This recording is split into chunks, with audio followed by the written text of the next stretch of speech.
All right, if you're an educator, you know this feeling. Classroom management can be, well, relentless.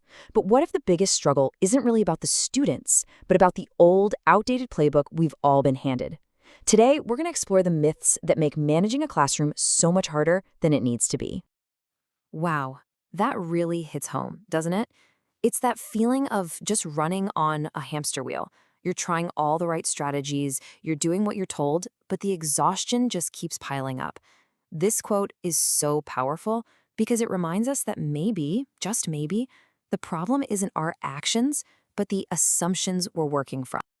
Okay, so if it's not the strategies, then what in the world is it? Well, the problem is often completely invisible.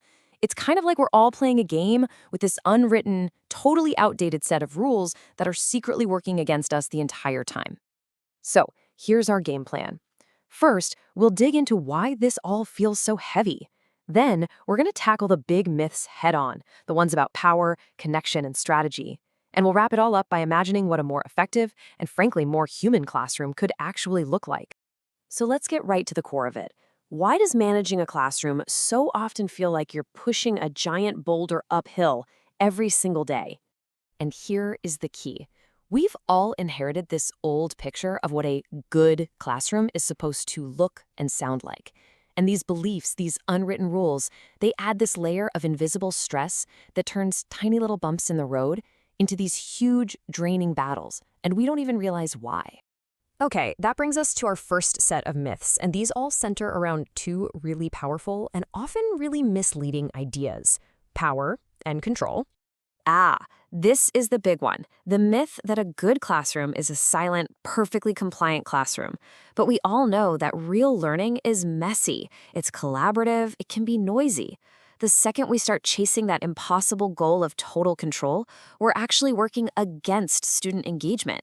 The goal isn't to suppress all that energy, it's to guide it. So what's the alternative? It's actually not that complicated.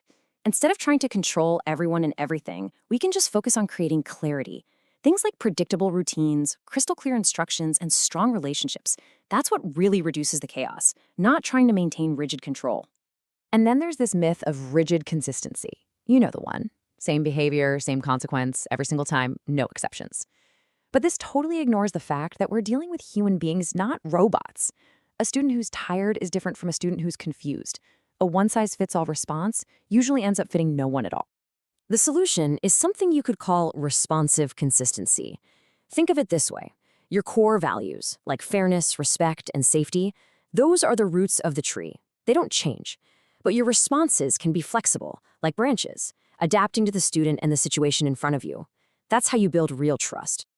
You know, this whole focus on the human element leads us right into our next section, the myths that are all about connection and emotion in the classroom. Oh yeah, we've all heard some version of this, right? Don't smile till November. This myth just confuses being in charge with being cold and distant. But the real irony, when we put up that wall to try and establish authority, we're actually making our job so much harder. Students are way more likely to cooperate with and trust an adult that they feel a genuine connection with. The key takeaway here is pretty simple. Warmth and structure aren't enemies, they're partners. You can absolutely be kind and firm. You can hold students to really high expectations because you've built this foundation of kindness and support. That feeling of safety is what gives students the courage to even try to meet those high standards. This one is such a trap. The moment we see a student's behavior as a personal attack, we've already lost. It immediately changes the whole dynamic from, let's solve this problem, to, this is a power struggle. But honestly, disrespect is just one out of 1,000 possible reasons for a behavior. So here's a simple but really profound shift in how we respond. Instead of immediately reacting with, how do I stop this? What if we just pause for a second and ask, what is this behavior communicating? Are they confused? Are they tired? Do they need a connection? Just moving from enforcement to inquiry is an absolute game changer. Okay, on to our final set of myths. These are about the tools we use. You know, things like rules, and also the stories we tell ourselves about what it actually means to be a good teacher. Come on, we've all been tempted to just create a rule for everything, hoping we can prevent any problem before it starts. But a huge list of rules is just overwhelming. And more importantly, just because a kid knows a rule doesn't mean they have the skill or the self-regulation to actually follow it in the heat of the moment. The real alternative is to see management not as policing, but as teaching. We need to explicitly teach the procedures for how to turn in work or how to have a group discussion. We have to model it, practice it, and then build those skills right into our daily routines. It's instruction, not just enforcement. This is such an isolating myth. It creates this culture of silence where teachers feel ashamed to admit that they're having a hard time. But the truth is, every teacher, no matter how much experience they have, faces new challenges. Every group of students is different. The context is always changing. Struggling isn't a sign of failure. It's a sign that you're doing a complex human job. So let's try to replace that self-blame with just a little bit of reflection. Ask yourself, what's working? What's not working? And what can I try differently tomorrow? Because great management isn't some perfect fixed system you install.